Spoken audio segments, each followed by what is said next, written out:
अहम खबर शामिल करें। खैबर पख्तूनख्वा में सेनेट इलेक्शन से मुताल्लिक दरख्वास्त पर समाअत हुई। अदालत ने इलेक्शन कमीशन से 16 जनवरी तक जवाब तलब कर लिया है।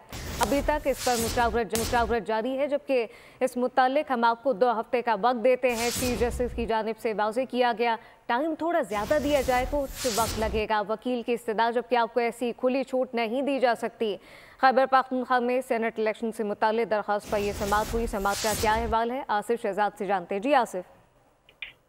जी बिल्कुल, ये सेनेट इलेक्शन के इस्तीवा पर जो उनका इनेकाद है उस पर पेशावर हाई कोर्ट में समाअत हुई है। समाअत जो है वो चीफ जस्टिस इश्तियाक इब्राहिम और जस्टिस वकार अहमद पर मुश्तमिल 2 रुकनी बेंच ने की है। अदालत ने इलेक्शन कमीशन से इस हवाले से 16 जनवरी तक जवाब तलब कर लिया है। कहा गया है कि सेनेट इलेक्शन क्यों नहीं हो जाए, इस हवाले से सेनेट जो दायर वकील हैं दरख्वास्त गुजार अली जमान एडवोकेट, उनका कहना था कि 10 दिसंबर को इस हवाले से इजलास हुआ है।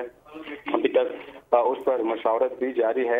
मखसूस नसीहतों के और इनके पटिशन है वो सुप्रीम कोर्ट में ज़ेर-ए-इत्तवा इसको भी देख रहे हैं। इस हवाले से जो चीफ जस्टिस इब्राहिम, उनका कहना है कि हमने 2 हफ्ते का वक्त दिया है। इस हवाले से तमाम इल्जाम जो हैं वो देखे जाए। समाअत जो है वो 16 जनवरी तक मुलतवी कर दी गई है। समाअत को मुलतवी कर दिया गया है। आसिफ शहजाद अपडेट कर रहे थे, आपका शुक्रिया। सब्सक्राइब करें और बेल दबाएं ताकि कोई खबर रह न जाए।